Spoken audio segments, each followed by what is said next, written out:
Hi guys, good morning and welcome back to my Bangla channel. কেমন আছো তোমরা সবাই? তো আশা করছি তোমরা সবাই অ্যাজ ইউজুয়াল জাস্ট ফরাবাড়ি আছেন। আজকে দিনটা তোমরা সবাই খুব ভালো কাটবে। এখন বাজে হচ্ছে ভোর 6:30। আমরা বেরিয়ে গেছি পুজো দেওয়ার জন্যে। সবাই রয়েছে পিছনে, মা বাবাও আসছে। তো সবাই মিলে এখন যাবো, ঘুরবো, সবার আগে পুজোটা দিয়ে নেবো। তো চলো, without further delay let's start today's video. মর্নিংয়ের ভিউ যদি এইটা হয় তাহলে তো আর কিছু বলার। পুজো দিয়ে ব্রেকফাস্ট করে আমরা হোটেলে চলে এসেছিলাম অনেকক্ষণ আগে। এসে আমরা না কালকের বিগ বসটা দেখা হয়নি, কারণ কালকে আমরা আর্লি ঘুমিয়ে পড়েছি। আজকে সকালবেলা আর্লি পুজো দিতে যাব বলে। তো যাই হোক, এখন রেডি হয়ে গেছি, সমুদ্রে স্নানে যাব। আজকে মা যাবে না, মায়ের একটুখানি হালকা একটু ফিভারিশ হয়েছে, মানে একটু ওরকমই আর কি, ফিভারিশ টাইপের অবস্থা। মানে ওই জন্য মা আজকে একটু এই বেলাটা অ্যাভয়েড করছে, রেস্ট নিচ্ছে। তার মধ্যে সকালবেলা উঠে স্নান করেছে, তো ওই জন্য একটুখানি লো রয়েছে। তো বলে আজকে আমি রেস্ট নেই, তোরা যা। তো ওই জন্য আজকে ফোন টোন নিয়ে যাচ্ছি না। তো ওই জন্য এখান থেকে আজকে ব্লগটাকে এখানে আমি করছি যে আমরা এখন স্নানে আছি, স্নান করে এসে সমুদ্র থেকে তারপর ব্লগটা কন্টিনিউ করবো। দেখতে থাকবেন, সঙ্গে থাকবো। স্নান টান করে চলে এসেছি, এই যে সবাই আছি। তো আজকে আমরা কোথাও খেতে যাইনি, আজকে আমরা হোটেলেরই রেস্টুরেন্টে আর কি, রুফটপে এখানে লাঞ্চ করতে এসেছি। আজকে অনেক বেশি স্নান হয়ে গেছে, অনেকক্ষণ ধরে আজকে স্নান করে যায়। তোকে বোঝা যাচ্ছে দেখলে, তুই আজকে ট্যান হয়ে যাচ্ছে। আজকে স্নান টান করে, তার মধ্যে আজকে মেইনলি আজকে ভেজ বলে আমরা মানে যাইনি আর কোথাও, বাইরে কোথাও গেলাম না আর কি খেতে। কালকে আবার যাবো, সপ্তপদী লাঞ্চ করতে যাবো।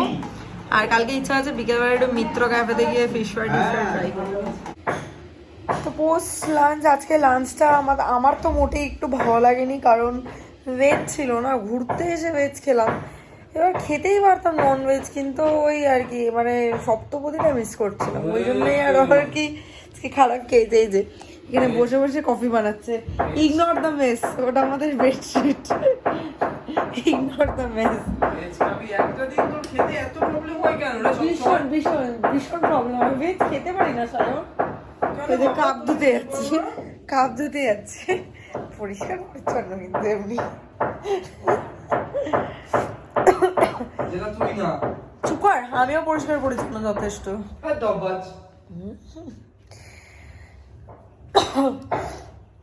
তো যাই হোক, চলো এখন একটু কফি বানাক, ব্ল্যাক কফি খাই। তারপর ইচ্ছা আছে একটু আজকে বিকেলবেলা থেকে একটু মিয়মোর থেকে পেস্ট্রি কেক খাবো। খেয়ে দে তারপরে আজকে সন্ধ্যেবেলা একটু মন্দির যাওয়ার ইচ্ছা আছে। মানে মন্দিরে তো সকালেও গেছিলাম পুজো দিতে, আর সন্ধ্যেবেলা যাবো টুকটাক একটু কিছু ওই ঠাকুর ফাকুরের কিছু কেনার থাকলে সেগুলো নিতে যাবো আর কি। সন্ধ্যেবেলা আমরা রেডি হয়ে বেরিয়ে গেছি। আমরা যাচ্ছি এখন মন্দিরের সামনে, ওই কি বলে কাঁচা পেতলের বাসনের দোকানে আর কি। টুকটাক মা বাবারও নেবার রয়েছে, আমার সেরকম কিছু নেবার নেই, বাট ওই দেখতে আমার ভালো লাগে। দেখি যদি কিছু ভালো লাগে তাহলে নেবো হয়তো। ওরা রিক্সা করে আর কি, মানে টোটো করে আসছে, আর আমি একটা স্কুটিতে এসছি মন্দিরের সামনে, মানে সিংহদুয়ার। এই দিকটা না এলে না ক্যামেরাটা মনটা কেমন কেমন করে। ফ্রন্ট ভিউয়ের একটা আলাদাই, মানে সিংহদুয়ারের একটা আলাদাই মজা রয়েছে, আলাদা একটা শান্তি রয়েছে মনের মধ্যে। আমাদের কাঁচা পেতলের দোকান থেকে কেনাকাটা করা হয়ে গেছে। আমি নিয়েছি একটা কাঁসর ঘণ্টা আর একটা ঘটি পেতলের আর কি, আর মাও তাই নিয়েছে। মা নিয়েছে একটা পেতলের ঘটি, তারপর আরও টুকটাক বাটি টাটি ঠাকুরেরই আর কি, ঠাকুরকে খাবার দেওয়ার। আর মিন টাইম তোমাদেরকে একবার বাইরে দিয়ে দর্শন করিয়ে দিলাম সিংহদুয়ারের সাথে, তোমাদের জগন্নাথ দর্শনও করিয়ে দিলাম সে বিচের সামনে। এবার এখানে মিয়মোর থেকে সে খিদে পেয়েছে, তো ওই জন্য একটা চিকেন স্প্রিং রোল নিলাম আমি, আর সায়নের তো ভেজ, ও নিল হচ্ছে পনির টিক্কা স্যান্ডউইচ। তো ওটা গরম হচ্ছে, দিলে তারপরে দুজন মিলে খেয়ে বিচের সামনে যাব, কারণ জুয়া ওরা বসে রয়েছে আমাদের জন্য।